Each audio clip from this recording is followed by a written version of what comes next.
Bon, on va commencer avec les tableaux croisés dynamiques. Bon, c'est quoi les tableaux croisés dynamiques? Par exemple, regardez l'inconvénient, le défaut de ce tableau. Combien j'ai de catégories nourriture? 1,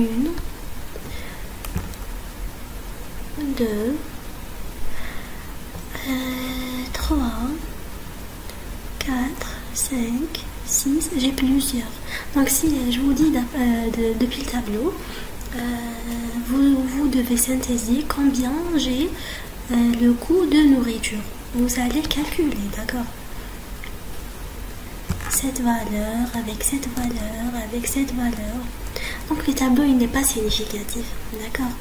Il ne suffit pas pour synthétiser le coût de chaque catégorie, la date, par exemple combien j'ai de catégories dans chaque date. Il n'est pas significatif. Donc on doit faire quoi? Un résumé de ce tableau, d'accord? Ce n'est pas un résumé, mais juste pour vous transmettre l'idée. Mais vous allez voir comment on va le transformer en tableau croisé dynamique. Voilà. Bon, c'est pas la peine de le sélectionner. Vous devez juste mettre la souris dans la première cellule. Après, dans l'onglet insertion, vous avez tableau croisé dynamique.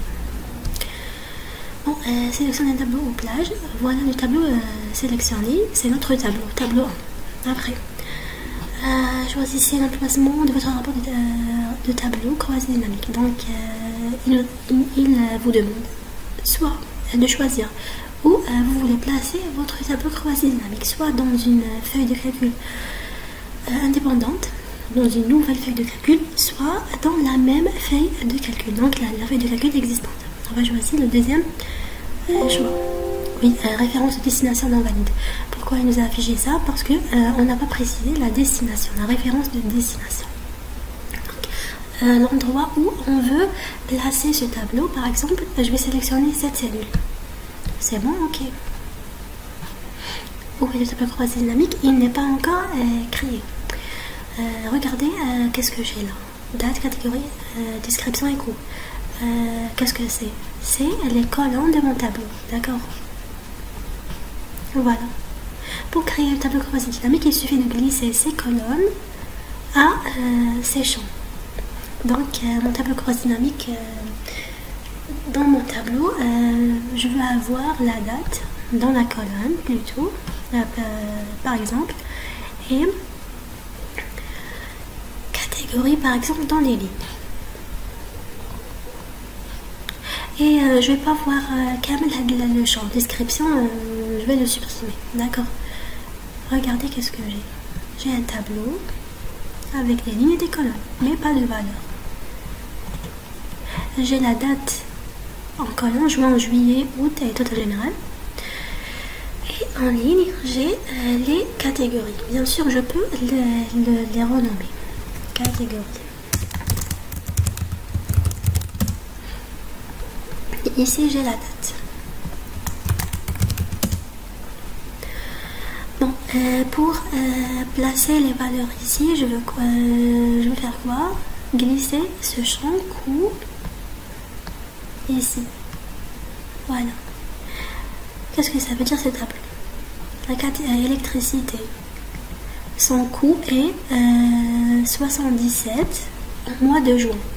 Au mois de juillet, 69. Et au mois d'août, j'ai pas d'électricité. Donc, j'ai pas de coût. Et voilà le total général, c'est-à-dire la somme de coûts. D'accord? Par exemple, imaginez, bon, je peux synthétiser ces valeurs autrement. Je ne vais pas avoir le coût de l'électricité en juin, non. Mais combien de fois j'ai électricité en juin? Combien de fois j'ai électricité en juillet? Donc je vais faire quoi? Clic droit, synthétiser les valeurs par MB, nombre. Combien de fois j'ai électricité en juin? Une seule fois. Combien de fois j'ai électricité en juillet? Une seule fois. En août, j'ai pas électricité. Essence, en juin, j'ai 3 fois. En juillet, j'ai 4. En août, j'ai 5. Et ainsi de suite.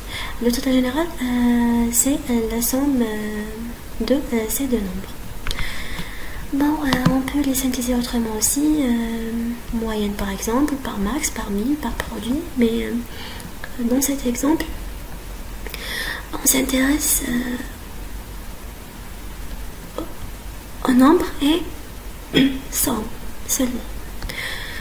Donc même cette colonne date, je peux la regrouper par année comme je peux la regrouper par jour. C'est-à-dire grouper, je sélectionne jour et mois. Ok. Dans le tableau, il est affiché même les jours. 5 juin, 6 juin, 9 juin, 10 juin, 12. Total de juin. Après juillet, total juillet. Si on les regroupe par exemple par un mois, j'aurai que ces colonnes. Total juin, total juillet et total août. Je veux les regrouper par mois.